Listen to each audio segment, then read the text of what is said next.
मोदी और आपका आज वीडियो स्वागत है। आज वीडियो हम लेकर आए, इसका टाइटल है why Modi haters have becoming Modi बक्स। तो चलिए देखते हैं वीडियो, लेकिन से पहले इस वीडियो के चैनल का ओरिजिनल लिंक आपको हमारी वीडियो के डिस्क्रिप्शन मिल जाएगा। सब्सक्राइब करिए, लाइक करिए, शेयर करो, फॉलो करिए इनके चैनल को। इसके अलावा लोग चैनल का इंस्टाग्राम लिंक भी हमारी वीडियो के डिस्क्रिप्शन मिल जाएगा। सब्सक्राइब करिए, लाइक करिए, शेयर करो, फॉलो करें। चलिए देख लेते हैं ये वीडियो।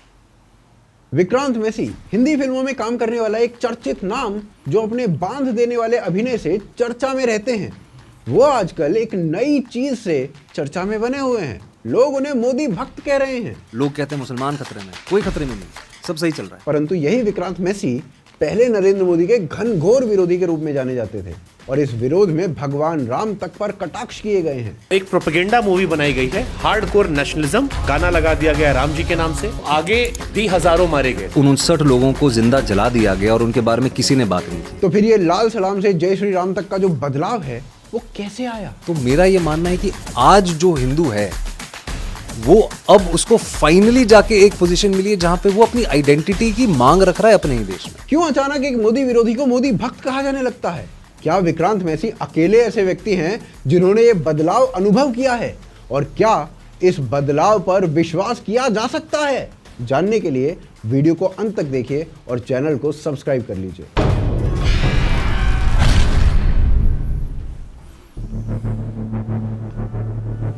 विक्रांत मैसी एक ऐसा नाम जो इम्पैक्टफुल परफॉर्मेंसेस और वर्सेटाइल रोल्स के साथ साथ अपने राजनीतिक बयानों के लिए भी जाने जाते हैं। और राजनीतिक बयान भी भाई साहब ऐसे जिसमें मोदी, भाजपा और हिंदुत्व का विरोध हो। यामी गौतम ने विवाह किया और लाल जोड़े में फोटो डाली तो भाई साहब ने अपने आप को बड़ा ही कूल समझते हुए यामी गौतम को ट्रोल कर दिया। और भाई को लगता है कि आमिर खान ने जो बोला ना उस समय, उसके बाद लोगों ने आमिर खान के साथ गलत किया। लोगों ने क्या आमिर खान का वो बोलना वो एक रेपरकशन है? नहीं था, इफेक्ट तो हुआ है, सही बात है। भाई को यह भी लगता था कि मोदी के आने के बाद भारत रिग्रेसिव और अग्रेसिव दोनों हो गया है। पर उसमें भी एक नसीरुद्दीन शाह है जो बेबाकी से बोलता है जो उसे बोलना है। वो नसीरुद्दीन शाह अब बोल सकता है, 70 की उम्र में बोल सकता है। क्या वो उससे पहले नहीं बोल रहा था जब वो आदमी जवान था और उसे करियर भी बनाना था? पर तब शायद वो दुनिया नहीं थी। 2018 में विक्रांत मैसी का एक ट्वीट आया। ट्वीट बड़ा ही आपत्तिजनक था, जिसमें उन्होंने प्रभु राम के भक्तों को रावण से भी बुरा बता दिया था। ये ट्वीट ना एक बड़े ही संवेदनशील समय पर आया था। कब आया था? जब कठुआ का केस हुआ था तब, जो धार्मिकता से जुड़ा हुआ नहीं था। फिर भी विक्रांत मैसी ने इसे साझा किया।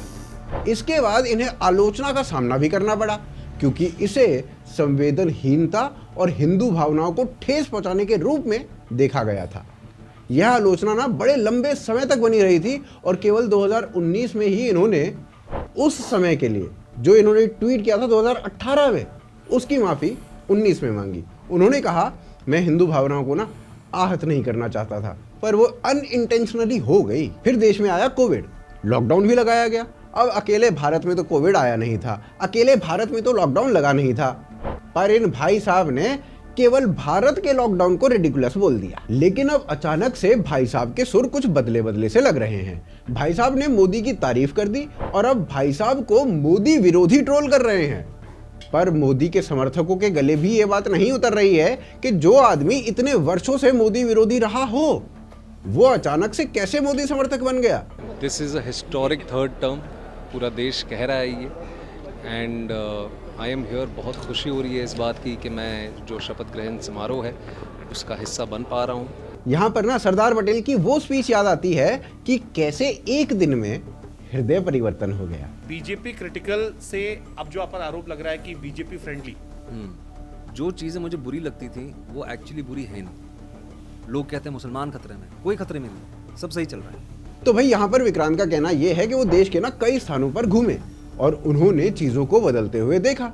थोड़ा सा लंबा वीडियो है पर इंपॉर्टेंट है, ध्यान से सुनना। मेरे फादर इन लॉ हिमाचल में रहते हैं, गांव में रहते हैं। वहाँ पे अभी गांव मतलब सड़कें वड़कें अब बन गई। पहले जब उनके यहाँ से ट्रक निकलता था नेशनल हाईवे पहुंचने के लिए 4 घंटे लगते थे। ऊना पास में नेशनल हाईवे पड़ता है। गुजरात में मेरे ऐसे कितने दोस्त हैं जिनकी सिरेमिक की फैक्ट्रीज है, मोरबी में, सिरेमिक कैपिटल बोलते हैं उसको हिंदुस्तान में। उनकी जब ट्रक्स निकलती थी वो हाईवे पहुंचते पहुंचते सुबह हो जाती थी। इंफ्रास्ट्रक्चर बदला है, चीजें बदली हैं, आज देश आगे बढ़ रहा है। I have changed over the last 10 years the way I see things. जो अगर हम जैसे मैं ट्रैवल की बात करता हूँ, मैं यूपी, बिहार, देश के गांव गांव में जाता हूँ, मेरी कई बार छोटी छोटी फिल्में करता हूँ मैं, जो जिनका बजट नहीं होता है, गाँव का बैकड्रॉप होता है, वहाँ पे लोगों से मिला हूँ, उनसे चर्चा हुई, चीज़ें अपनी आंखों से देखी है। अब ये जो चेंजेस विक्रांत मैसी में दिख रहे हैं ना, अब ये चेंजेस क्या हृदय से आए हैं या फिर ये चेंज इसलिए हैं क्योंकि भाई साहब की फिल्म आ रही है, या फिर जैसा भाई साहब ने स्वयं ने कहा कि घर तो हमें भी चलाना होता है इसलिए आए हैं। अब भाई अगर इन भाई साहब को अपने बिल्स भरने की चिंता है तो आपको भी होगी। आप भी सेविंग्स या इन्वेस्टमेंट या स्टॉक इन्वेस्टमेंट के बारे में सोचते ही होंगे, तो आपकी इस इन्वेस्टमेंट की दुविधा को एक लिमिट तक दूर करने का प्रयास मैं कर देता हूं। एक ना सेबी रजिस्टर्ड एप्लीकेशन है यूनिवेस्ट के नाम से, जो कि आपको बढ़िया बढ़िया स्टॉक्स की जानकारी देते हैं खुद रिसर्च करके। यहाँ पर एक्सपीरियंस्ड और सर्टिफाइड लोग हैं जिनसे आपको मदद मिल सकती है। अभी दिवाली पर यूनिवेस्ट ने एक सेक्शन बनाया है दिवाली स्टॉक्स का। इन दिवाली स्टॉक्स में 45% तक के रिटर्न्स का अनुमान बताया गया है। अभी रिसेंटली इन्होंने किर्लोस्कर न्यूमेटिक को पिक करने की सलाह दी थी, जो मात्र 4 दिनों में 10% का रिटर्न दे गई। फ्यूचर ट्रेडिंग में इन्होंने नेशनल एल्यूमिनियम को सजेस्ट किया था और उसमें 10,000 से ऊपर का पर लॉट का प्रॉफिट सेम डे में दिया है। अगर आप ऑप्शंस में इंटरेस्ट रखते हैं तो आपको इनका निफ्टी मिड कैप का डेटा देखना चाहिए। सेम डे में 100% से ऊपर का रिटर्न दिखता है वहां पर। कमोडिटी में जिंक में इन्होंने 12,500 पर लॉट यानी लगभग 7.5% का सेम डे का प्रॉफिट दिया है। इसके अलावा ना इनका एक मल्टी बैगर का सेक्शन है जहां पर केवल वही स्टॉक्स लिस्ट किए जाते हैं जो आगे जाकर 100% से अधिक का रिटर्न दे सकते हैं। जैसे अभी इनके मल्टी बैगर सेक्शन में 4 ऐसे प्लान्स बताए जा रहे हैं जहां पर 500% के प्रॉफिट का अनुमान है और यूनिवेस्ट के अनुसार इनकी बताई गई एनालिसिस पे 85% तक की एक्यूरेसी पाई गई है। अब यहां पर ना एक और अच्छी बात है कि ये एप्लीकेशन आपको 5 फ्री ट्रेड्स करने का मौका देती है। मतलब आप पहले 5 ट्रेड्स कर लो, आपको संतुष्टि है तो आगे इनका पेड प्लान लो, वरना मत लो। और पेड प्लान भी ना मात्र 183 रुपए प्रति माह से प्रारंभ हो जाता है और 367 रुपए प्रति माह तक जाता है। और डिस्क्रिप्शन या पिन कमेंट में दिए गए लिंक के थ्रू अगर आप इस एप्लीकेशन को डाउनलोड करते हो तो भाई 80% तक का डिस्काउंट आपको मिल जाएगा। तो भाई यहाँ पर मुद्दे की बात यह है कि ये जो एप्लीकेशन है ना, ये कॉस्ट इफेक्टिव और सेबी रजिस्टर्ड दोनों हैं, तो ट्रस्ट किया जा सकता है। एक बार ट्राई करके देखें। बाकी अब अगले अध्याय में ये बताएंगे कि ये जो हृदय परिवर्तन है ये केवल विक्रांत मैसी का है या और भी लोग हैं ऐसे जिनका ये हृदय परिवर्तन हो चुका है। चलते हैं अगले अध्याय में। देखिए, किसी भी व्यक्ति के विचार अपने बारे में चेंज करने के लिए उस व्यक्ति के मस्तिष्क में जो इंफॉर्मेशन है ना, उसका अपडेट होना इंपॉर्टेंट हो जाता है। उसके बाद भी यदि वो व्यक्ति पूर्वाग्रह से रिक्त हो तब जाकर उसके विचार आपके बारे में चेंज हो सकते हैं, अदरवाइज नहीं हो सकते। नरेंद्र मोदी के कई ऐसे घोर विरोधी रहे हैं जो आज उनकी प्रशंसा कर रहे हैं, परंतु क्यों? इसके पीछे का कारण जानने के लिए पहले उन सभी लोगों को जान लेते हैं। इनमें सबसे चर्चित व्यक्ति वो हैं जो मोदी के क्रिटिक रहे हैं। उनका नाम है DY चंद्रचूड़, जो हमारे देश के चीफ जस्टिस थे और अभी 10 नवंबर 2024 को रिटायर हो गए हैं। इन्होंने इस वर्ष अपने घर पर अपनी पत्नी के साथ में मोदी जी को आमंत्रित करके गणेश पूजा की थी, जिसके बाद चंद्रचूड़ जी की काफी आलोचना हुई थी और कहा गया था कि अब चंद्रचूड़ जी के जो विचार हैं वो हिंदुत्व की ओर झुकने लगे हैं।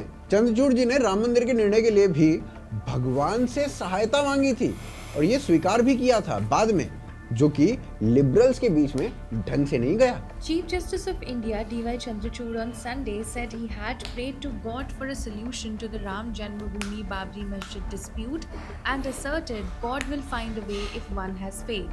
इसके साथ साथ वो मौजूदा सरकार की तारीफ भी करते हुए दिखते हैं। CJI के अनुसार भारत अब बदल रहा है। इसके अलावा JNU की पूर्व छात्रा और मोदी सरकार की कट्टर विरोधी शेरा राशिद कभी JNU में आजादी आजादी के नारे लगाया करती थी।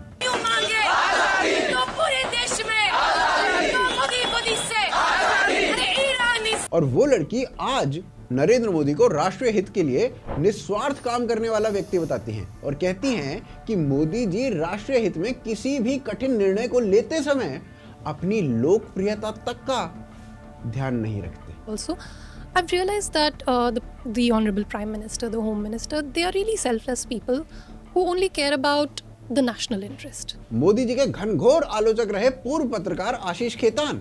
उन्होंने जैसे ही आम आदमी पार्टी को छोड़ा, वैसे ही वो भी मोदी जी के प्रशंसक बन गए। खेतान ने मोदी जी की आयुष्मान भारत योजना की जमकर तारीफ की थी। उन्होंने अपने ट्वीट में ये कहा कि अगर प्रधानमंत्री मोदी की आयुष्मान भारत योजना को सही तरीके से लागू कर दिया गया तो ये ना भारत के स्वास्थ्य सेवा क्षेत्र को बदल कर रख देगी। इससे लाखों लोगों की जान बचेगी और गरीबों को आर्थिक बर्बादी से बचाया जा सकेगा। एक समय मोदी जी के घनघोर आलोचकों की लिस्ट में खास स्थान रखने वाले मुस्लिम नेता जफर सरेशवाल, ये भी काफी समय से मोदी प्रशंसक की तरह ही बोलते हुए दिखाई दे रहे हैं। बरखा दत्त को 3 अप्रैल 2024 को दिए गए अपने एक साक्षात्कार में उन्होंने कहा था कि मोदी जी का जनता के साथ बहुत अच्छा तालमेल है और उनकी राजनीतिक रैलियां वो भाई माइकल जैक्सन के शो जैसी हिट होती हैं। मोदी साहब की 2003 की बात है, एक ही साल हुआ था चीफ मिनिस्टर। आई थिंक इनकी एक कोई वीडियो नॉन भी भी मैंने नहीं। देखी थी। लेकिन मैंने उनकी जो कॉन्स्टिट्यूंसी में उनकी जो पकड़ देखी है वहां, जब वो वेम्बली में उतरे ने तो ऐसा लगता था कि माइकल जैक्सन उतरा। और फिर कांग्रेस के नेता वीर संघवी, वो भी भाई साहब मोदी जी की लोकप्रियता के थोड़े से कायल हो चुके हैं। मोदी स्टोरी नाम से बरखा दत्त के एक शो में उन्होंने ये बात बोली कि भाई मोदी की लोकप्रियता को टक्कर देने वाले विपक्ष के पास एक नेता भी नहीं है, राहुल गांधी भी नहीं है। मोदी जी की घोर आलोचक रही शोभा डे तो भाई मोदी जी की स्मरण शक्ति, संवाद कौशल और वन लाइनर जोक्स की बहुत तगड़ी प्रशंसक बन चुकी हैं। शोभा डे मोदी जी के लिए क्या सोच रखती हैं वो आप यहाँ पर पढ़ सकते हैं। फिर इसके बाद आचार्य प्रमोद कृष्णम, जो पहले कांग्रेस के शीर्ष नेतृत्व में अपनी भूमिका रखते थे, वह भी हिंदुत्व की तरफ तेजी से आगे बढ़ते हुए दिखाई दिए और साथ ही साथ मोदी जी के प्रशंसक भी बन गए, जिस कारण से उन्हें पार्टी से निकाल भी दिया गया। और अब तो आचार्य जी हर जगह पर मोदी जी की तारीफ करते हुए दिखाई देते हैं। किसी भी टीवी शो या न्यूज में या अन्य जगहों पर खुलकर मोदी जी के व्यक्तित्व की प्रशंसा करते हुए ये भाई साहब दिखाई देते हैं। कल की धाम के शिलान्यास में कहा कि मोदी जी जैसा कोई दूसरा है ही नहीं। ये जो जितने एग्जांपल्स मैंने आपको दिए ना अभी, इनमें से कई लोग तो पक्के वाले प्रशंसक बन चुके हैं और कई लोग कच्चे वाले हैं और कई लोग कभी कभी हैं, कभी कभी नहीं है। और इन सब के अलावा और भी अनेक ऐसे विरोधी हैं जो बीच बीच में मोदी जी के कार्यों का और व्यक्तित्व का प्रशंसा कर देते हैं और कभी कभी आलोचना कर देते हैं। लेकिन अब प्रश्न ये उठता है कि आखिर इनमें से कुछ लोगों के घोर हृदय परिवर्तन का कारण क्या है? क्या ये सब सच में मोदी जी के कार्यों से प्रभावित होकर बदल गए हैं या फिर इसके पीछे कोई और राज है? मोदी के खिलाफ इनके नैरेटिव की सच्चाई क्या है? तो चलिए इसको ना अगले अध्याय में समझते हैं। अभी हमने पिछले चैप्टर्स में ऐसे कई लोगों को देखा जिनका हृदय परिवर्तन हुआ है। अब ये हृदय परिवर्तन के कई कारण हो सकते हैं जिनके बारे में हम आगे बात करेंगे भी, लेकिन अमूमन इस हृदय परिवर्तन का एक मुख्य कारण होता है जो जनसाधारण में देखा जाता है और वो कारण है फैक्ट्स का पता लगना। जैसे जैसे आपकी नॉलेज या इंफॉर्मेशन बढ़ती है वैसे वैसे आपके प्रेजुडिस या पूर्वग्रह दूर होते जाते हैं और आपके विचार पहले से बदल जाते हैं on the basis of information. तो इस काम में मीडिया और विपक्षी सरकारों की जो रिपोर्ट्स होती है ना, उनकी बड़ी अहम भूमिका होती है।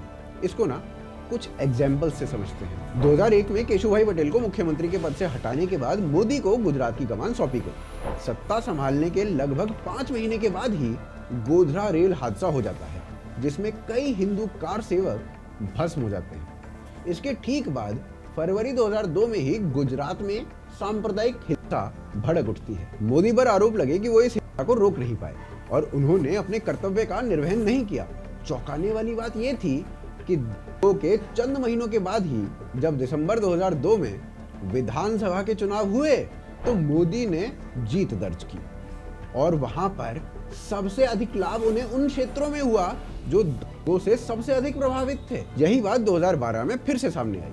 सुप्रीम कोर्ट द्वारा नियुक्त अदालत के सलाहकार राजू रामचंद्रन ने कहा मोदी के विरुद्ध आईपीसी 153A1 के अंतर्गत धर्म के आधार पर वैमनस्य को बढ़ावा देने का मामला बनता है, पर मोदी के विरुद्ध कोई प्रमाण नहीं मिला। अब वहां से सीधा चलते हैं 2015 में। अब तक मोदी भारत के प्रधानमंत्री बन चुके थे और ओबामा उस समय यूएसए के राष्ट्रपति थे। जनवरी 2015 में ओबामा यहां पर विजिट करते हैं और एक क्रिश्चियन चर्च पर एक पत्थर फेंके जाने की खबर भारत में गूंज रही होती है और ओबामा यहाँ पर आकर बोल देते हैं कि भारत की माइनॉरिटी खतरे में है। बाद में पता लगता है कि एक बच्चे ने चर्च पर पत्थर फेंक दिया था और इस बात को ओबामा ने इतने बड़े लेवल पर उठा दिया। और फिर आगे जब कंपैरिजन हुआ एनडीए वर्सेस यूपीए का, तो पता चला कि यूपीए के समय में एक्चुअली चर्च पर बहुत सारे अटैक्स हुए हैं, पर वर्ल्ड की मीडिया ने उन्हें कभी रिपोर्ट ही नहीं किया। और रिपोर्ट किया भी तो वर्ल्ड मीडिया को कभी ये नहीं लगा कि भारत में जो माइनॉरिटी है ना, वो असुरक्षित है या खतरे में है। 28 सितंबर 2015 को दादरी में अखलाक वाली घटना हुई, जिसमें बताया गया कि अखलाक को बीफ होने के कारण समाप्त किया गया है। और मिड अक्टूबर आते आते 13 राइटर्स ने अपने अवार्ड्स वापस कर दिए थे, क्योंकि भारत में इंटॉलरेंस बढ़ चुकी थी। फिर 2016 में इंडिया स्पेंड नाम की एक संस्था एक पूरा ट्रैकर बनाती है जिसे हेट क्राइम वॉच कहा जाता है। इस ट्रैकर में 2009 के बाद हुए अखलाक जैसे इंसिडेंट्स को डॉक्यूमेंट किया जाता है। 2009 से 2015 तक के ये इंसिडेंट्स गूगल करके निकाले गए थे और नवंबर 2018 तक इस संस्था ने ऐसे 300 से अधिक इंसिडेंट्स को नोट करके कंक्लूड ये किया कि 90% से अधिक ऐसी घटनाएं नरेंद्र मोदी के आने के बाद हुई है। पर इसकी असलियत ये थी कि इंडिया स्पेंड ने अपना ये डेटा 2019 के चुनावों के बाद खत्म कर लिया और माफी मांग ली कि नहीं, उसमें बहुत सारी गलतियां थी। अब देखते हैं कि आखिर इन लोगों का नैरेटिव बदला कैसे। तो एक ना कहावत है, हाथ कंगन को आरसी क्या और पढ़े लिखे को फारसी क्या। मतलब जब लोगों ने ग्राउंड रियलिटी का सर्वे किया तो पता चला कि जो भी उनको पता है उन बातों का कोई बेस ही नहीं है। आइए इस बात को ना कुछ एग्जाम्पल से समझते हैं। देश में बताया जाता है कि मुसलमानों पर अत्याचार हो रहा है, पर क्या ऐसा सही में है? भारत के माइनॉरिटी कमीशन ने 2014 से 2019 के बीच में 22,000 करोड़ रुपए माइनॉरिटी के वेलफेयर के लिए खर्चा किया। इसी पीरियड में 3.2 करोड़ स्कॉलरशिप्स दी गई और उसका जो लार्जेस्ट पाई था ना, वो देश के मुसलमानों को गया। सिविल सर्विसेज में मुस्लिम कम्युनिटी का रिप्रेजेंटेशन भारत की स्वतंत्रता से 2016 तक प्रतिवर्ष 2.5% के आसपास रहता था और 2016 से लगातार प्रतिवर्ष 5% है। 2014 तक मात्र 4% मुसलमान सरकारी नौकरी में थे। आज वो संख्या बढ़कर 10% हो गई है।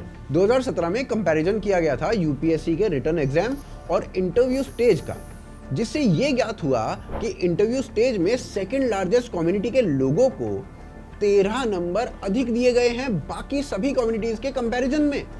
सरकार गरीब लोगों के लिए घर बनवाती है। इसमें 31% से अधिक हाउसेज पीएम आवास योजना में मुस्लिम कम्युनिटी को मिले हैं। पहले मुस्लिम लड़कियों का स्कूल ड्रॉप आउट रेट 70% के करीब था। 2014 के बाद यह गिरकर मात्र 30% रह गया है। कुछ अन्य लोगों ने भी मोदी या मोदी सरकार के विरुद्ध इस प्रकार के नैरेटिव बनाने वाले लोगों का ना भांडाफोड़ किया है, जैसे न्यूज रिपोर्टर और सोशल मीडिया इन्फ्लुएंसर शुभंकर मिश्रा। इन्होंने इस बात पर कुछ ये कहा, सुनिए। मैं किस्सा शेयर करता हूँ। मैं गुजरात गया था। गुजरात के सूरत, ये जो आपकी घटना है जो आप कह रहे हो ना, परसेप्शन कैसे बनता है, जब मुझे पहली बार ऐसा एहसास हुआ था। सूरत में एक घटना घटित होती है, कई बच्चे कोचिंग सेंटर से नीचे गिर जाते हैं, आग लग जाती है। अभी 2-3 साल हाँ, मैंने वीडियो देखा। मैं और उत्तराखंड के राज्यपाल साहब जो है उस टाइम मेरे साथ काम करते थे चैनल, तो हम दोनों रिपोर्टिंग करने गए। तो बहुत ही भयावह वीडियो आए थे, बच्चियाँ ऊपर से कूद रही थी जान बचाने। बहुत ही दुखद घटना थी।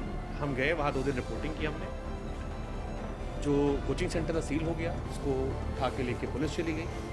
2 दिन बाद देश के एक बड़े नेता का अहमदाबाद में शो था। मेरे चैनल के संपादक ने मुझसे कहा, मैंने कहा मैं चला जाऊँ, ये घटना खत्म हो गई, जो दोषी थे उनको अरेस्ट कर लिया गया, कोचिंग सेंटर सील हो गया, आगे क्या करें। ये सेड नहीं, जब सारी दुनिया वहाँ रैली दिखा रही होगी तो तुम विक्टिम से घर जाओ और एक बच्चे को पकड़ो और उससे एक बाइट निकलवा दो, मोदी अंकल आपने क्या कर दिया। मैं उस वीडियो को जब ट्विटर के पॉइंट ऑफ व्यू से सोच रहा था कि अगर वो वीडियो उस वक्त मैंने रिकॉर्ड किया होता, हम इंडिविजुअल स्टोरीज करते हैं, बट ये प्री माइंड में मुझे डाले कहा गया था कि आप एक ये लाइन बुलवा देना कि मोदी अंकल ये आपने क्या करवा दिया, मेरी बहन लौटा दे। एंड आई इमेजिन अगर ये आती तो देश के सारे बड़े लोग जो थे इस घटना को देखने का पॉइंट ऑफ व्यू किससे होता। और ऐसा ही कुछ digital news portal the print के मालिक शेखर गुप्ता ने भी कहा। उन्होंने कहा कि पत्रकारों ने जानबूझकर सरकार की विभिन्न योजनाओं से लोगों को मिलने वाले फायदों को नजरअंदाज करके अफवाहों को फैलाया। देखिए अक्सर ना ऐसा कहा जाता है कि आप किसी व्यक्ति को मार सकते हो पर उसकी विचारधारा को नहीं मार सकते।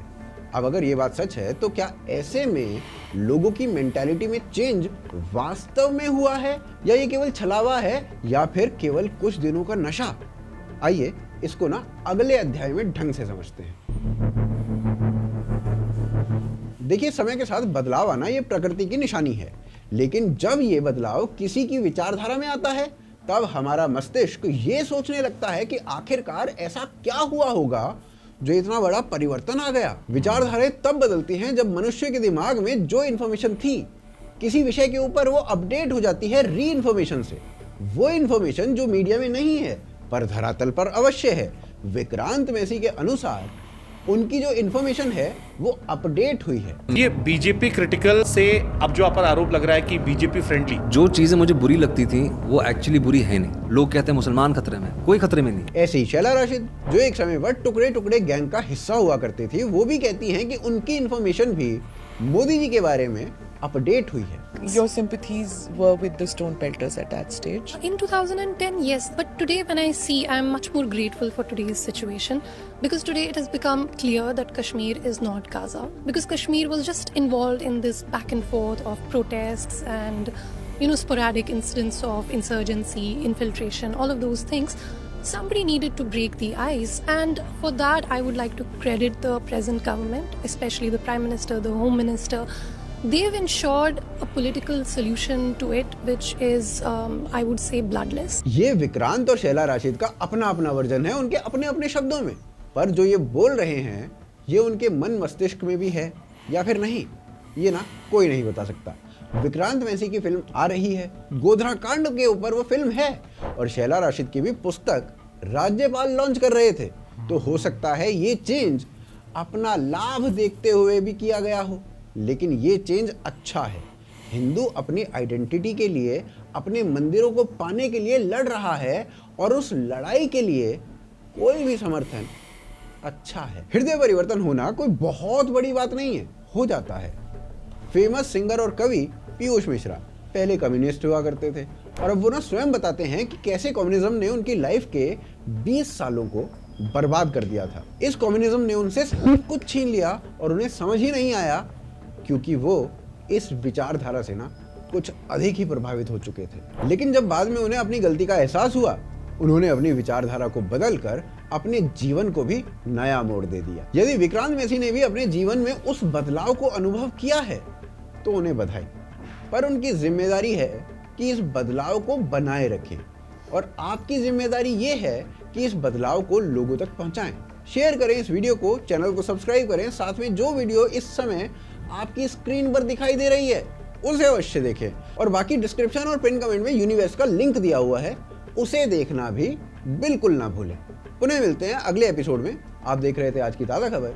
जय हिंद, जय भारत। दुनिया का ना एक तल्ख हकीकत है कि भाई एक इंसान जो है ना वो मल्टीपल इंसानों के लिए जो है ना वो डिफरेंट तरह का जो है ना आपको नज़र आता होगा। यानी कि अगर मैं अपनी बात करूं तो एक इंसान जो है ना वो मेरे मुताबिक कुछ और होगा, लेकिन मेरे साथ अगर कोई बंदा बैठा हुआ है उसके मुताबिक वो इंसान जो है वो कुछ और होगा। तो मेरा ख्याल है कि एक इंसान के हेटर्स और उनके लवर्स जो हैं वो आपको हर टाइम पूरी दुनिया में जो है वो दिखाई देते हैं। यहाँ पे पीएम मोदी जी की बात हो रही है, लेकिन पीएम मोदी जी से हट के मैं किसी सेलिब्रिटी की भी बात करूं तो बहुत सारे लोगों को जो है उनकी अच्छी चीज़ें नज़र आती होंगी, लेकिन बहुत सारे ऐसे लोग होते होंगे जो उनकी अच्छी चीज़ों को इग्नोर करके ऐसी चीज़ें उनकी देखते होंगे जो उन्हें पसंद नहीं आती। देखो ये तो एक हकीकत है कि लोग जो है ना कीड़े निकालने पर ज़्यादा फोकस करते हैं, बट पीएम मोदी जी की अगर मैं बात करूं तो मुझे ऐसा लगता है कि वो उनकी शुरू से एक बहुत स्ट्रॉन्ग लीडरशिप रही है और वो बहुत क्लियर रहे हैं हर चीज़ को लेकर के उनको किस तरह से कौन सी चीज़ एग्जीक्यूट करनी है, इम्प्लीमेंट करनी है, लोगों को जो है वो किस तरह से लेकर चलना है, अपने कंट्री को किस तरह से लेकर चलना है। सो आई थिंक अगर हम मुझे लगता है कि एक इंसान की ना क्वालिटी का तब पता चलता है जब उसके ना चाहने वाले लोग भी उसकी तारीफ कर जाएं। तो अगर हम लोग देखें तो इस वीडियो में ये चीज़ भी जो है वो दिखाई गई है कि किस तरीके से जो उनके ना चाहने वाले लोग थे उनके मुंह से भी मजबूरन ही चाहे बोलो, लेकिन आप होता ना कि आप इस काबिल खुद को बना लो कि अगला बंदा मजबूर हो जाए कि वो आपकी तारीफ करे, तो वो चीज़ हमें यहाँ पर नज़र आती है। बट उसके साथ साथ अगर मैं बात करूँ जिस तरह से मुझे ऐसा लगता है कि जो मुस्लिम कम्युनिटी है इंडिया में, उनको मुझे लगता है कि बहुत रिस्पॉन्सिबल और होने की ज़रूरत है। उसका रीज़न ये कि जो जहाँ तक हम लोगों ने जो जितना भी मीडिया है उसके माध्यम से चीज़ें जानी है, उसमें मुझे ऐसा लगता है कि अगर मैं देखूं तो जैसे ट्रिपल तलाक की बात जो है उसमें रिफॉर्म्स लेकर आए, जो कि बहुत अच्छा रिफॉर्म है और औरतों को एम्पावर करने का मतलब आप बोलो कि एक रिफॉर्म वो आया। सो मुझे लगता है कि ये अच्छी चीज़ है। और स्कूल ड्रॉप आउट में जहाँ पर लड़कियों की 70% आप देखो कि एक संख्या थी वो 30% पे चली गई। इसका मतलब है कि लोगों में चेंज आ रहा है, उन लोगों में भी चेंज आ रहा है जो लोग आपको नहीं पसंद करते और धीरे धीरे वो आपको पसंद करना शुरू हो गए हैं। क्यों? क्योंकि काम नज़र आता है, फैक्ट्स नज़र आते हैं। सो मुझे लगता है कि इसलिए रिस्पॉन्सिबल होना चाहिए कि या तो आपको ये नहीं बोलना चाहिए कि भाई हम माइनॉरिटी हैं, और जब आप जिस घर में रहते हो ना वहाँ पर मुझे लगता है कि आपको बहुत ज़्यादा ना फ्लेक्सिबल होकर रहना पड़ता है सबके साथ, ताकि जो आपके मतलब आप कह लो कि जो कम्युनिटी के अंदर एक ब्रिज है वो और स्ट्रॉन्ग बिल्ड हो, ना कि आपके अंदर गैप आना शुरू हो जाए। क्योंकि अगर हम लोग बात करें, बहुत सारे लोग ऐसे होते हैं, जैसे कि बीच में वीडियोस दिखाई भी, बताया भी कि जो पत्रकार हैं, या फिर जैसे एक बीच में प्रॉपर आप कह लो कि ऐप जो तैयार की गई और फिर बाद में जी के वो माफ़ी मांग लेते हैं। लेकिन मतलब फॉर द टाइम बिंग आपने कितने लोगों का जो माइंडसेट है वो गलत बना दिया, उसका कितना इम्पैक्ट होता है, लोगों के बीच में कितना गैप आ जाता है, ये चीज़ें जो है वो नज़रअंदाज नहीं की जा सकती। यार देखें, दुनिया में जब भी कोई चीज़ होती है ना, उसके दो फैक्ट्स जो है यानी कि दो साइड्स जो हैं वो उसकी जो है वो होती हैं। ये हमारे माइंड पर डिपेंड करता है कि भाई जिस बंदे ने वो काम किया हम उसकी कौन सी साइड जो है वो देखना चाह रहे हैं। अब डिपेंड करता है हम उसके जो है गुड साइड देखना चाह रहे हैं, बैड साइड जो है वो देखना चाह रहे हैं। अभी जैसे बीच में उन्होंने जो है जो एक कोचिंग सेंटर का जिक्र किया, ठीक है ना, फिर उसके बाद जो एक टैग लाइन जो है जो उन्हें बोलने के लिए कहा गया इंटरव्यू पे जाके, तो वो बहुत ज़्यादा जो है भाई वो मैं कहूँगा कि एक हैवी वाली टैग लाइन थी, क्योंकि आपके जो वर्ड्स होते हैं ना वो चीज़ों को जो है वो डिसाइड जो है वो करते हैं। बिल्कुल कि भाई आपने जो है वो यानी कि जो आप अगले बंदे की छवि जो है वो किस तरह की जो है वो पोर्ट्रे जो है वो करना चाह रहे हैं। जहाँ पे आपने ट्रिपल तलाक का जिक्र किया, स्टार्टिंग में मुझे अच्छी तरह याद है बहुत ज़्यादा उस चीज़ को जो है वो क्रिटिसाइज जो है वो किया गया था कि इस तरह नहीं होना चाहिए। लेकिन अगर उसके बाद की मैं बात करूँ ना, तो मुझे उसका कुछ इफेक्ट जो है ना यहाँ पर भी जो है वो देखने को मिला कि आप यहाँ पे मेरे कुछ अर्सा पहले ही जो है ये लॉ जो है पास हुआ है कि आप एक साथ यहाँ पे 3 तलाकें जो है वो नहीं दे सकते। अगर आपको पता हो, यहाँ पे भी जो है ये लॉ जो है वो पास हुआ है। तो मेरा ख्याल है कि भाई जो है ना बहुत सारे लोगों को जो है ना एक माशरे में जो है वो अपना रोल जो है वो प्ले करना पड़ता है उस माशरे को जो है अच्छा बनाने के लिए। अभी भी आप दुनिया के जितने भी डेवलप्ड कंट्रीज़ हैं या ऐसे जो डेवलपिंग स्टेज से थोड़ा सा आगे निकल चुके हुए हैं, आप उन्हें कभी जाकर देखें, वहाँ पे आपको एक डाइवर्स कल्चर जो है वो लोगों का जो है वो देखने को मिलता है। तो मेरा ख्याल है कि भाई प्रोस्पेरिटी भी जो है ना आपको माशरे में इसी तरह जो है वो नज़र आती है। लोगों की विचारधारा जो है वो इसी तरह ही चेंज होती है जब आप एक दूसरे के प्रति जो है ना मोहब्बत, एक दूसरे के प्रति जो है ना वो आप एहसास जो है वो पैदा करते हैं। और बाकी फिर वही बात आ जाती है कि भाई चीज़ें जो है वो टाइम टू टाइम जो है वो चेंज होती रहती हैं, लेकिन आप जो अपनी लेगेसी छोड़कर जाते हैं वो हमेशा जो है वो रहती है। वैसे मैं ये बात बोलूँगी कि मुझे लगता है कि प्राइम मिनिस्टर मोदी जी जो हैं वो वाकई में एक ऐसी लेगेसी छोड़ के जाएंगे अपनी लाइफ में कि जहाँ पर लोग उनको याद करेंगे कि वो एक बहुत बड़ा चेंज कंट्री में लेकर आए हैं। और सीरियसली मुझे लगता है कि इसमें आपको बिल्कुल न्यूट्रल होकर बात करनी चाहिए, चाहे आप किसी भी कम्युनिटी से ताल्लुक़ रखते हो। बिकॉज समटाइम्स मुझे भी ये चीज़ बड़ी मैं कहूँगी कि हैरानकुन लगती है कि जिस तरह से आप ये देखो कि आप इंडिया में रहकर, इंडियन होकर आपको बहुत सारे अपने ही मुद्दों के लिए इतनी देर तक जो है वो लड़ना पड़ता है। और मतलब ये बहुत हैरानकुन बात है, क्योंकि अगर हम दूसरे कंट्रीज़ में ये चीज़ देखें तो आपको वहाँ पर जो लोग मेजॉरिटी में होते हैं उनकी तरफ से आपको ये चीज़ें नहीं देखने को मिलती। सो मुझे लगता है कि ये एक बैलेंस मेंटेन करने की बात है। और हाँ, एक अनफॉर्चुनेट चीज़ ये लगती है कि पीएम मोदी जी के साथ मतलब इस तरह का वो शुरू से मतलब उनका एक इमेज बनाने की कोशिश कर दी गई कि भाई वो मतलब अगेंस्ट हैं मुस्लिम कम्युनिटी के, जबकि ऐसा नहीं है। और आप ये भी देख सकते हो कि जब मतलब उन्होंने बीच में बात की भी कि दंगे जहाँ पर हुए वहाँ से ही उनको सबसे ज़्यादा समर्थन मिला जब वोट जो है हुआ। इसका मतलब है कि वो वहाँ पर कितनी बेहतरी बाद में लेकर आए। और दूसरी और उसके बैकग्राउंड की स्टोरी भी हम लोगों को पता है कि किस तरीके से पीएम मोदी जी ने उस टाइम पर बहुत ज़्यादा एक तरह से कोशिश भी की थी और क्या उनको आगे से किसी भी तरह की हेल्प नहीं मिली उस टाइम पर। बट दूसरा उसके साथ साथ जिस तरह से हम लोग देखते हैं कि अगर जैसे वो बात करते हैं कि मदरसा में जो है वो मतलब अपडेटेड एजुकेशन जो है वो होनी चाहिए, वहाँ पर भी लैपटॉप्स यूज़ करने चाहिए, ये सब चीज़ें होनी चाहिए, तो मुझे लगता है ये बहुत अच्छी बात है। तो और किस तरीके से बेहतरी को ये आपकी लाइफ में लेकर आ सकता है? मुझे लगता है कि अगर कोई आपको मतलब हज़ारों करोड़ों पैसे भी दे देना, लेकिन अगर आपकी वो एजुकेशन की फैसिलिटी नहीं ना होगी, आपकी लाइफ में चेंज नहीं आ सकता, आपकी नस्लें चेंज नहीं हो सकती।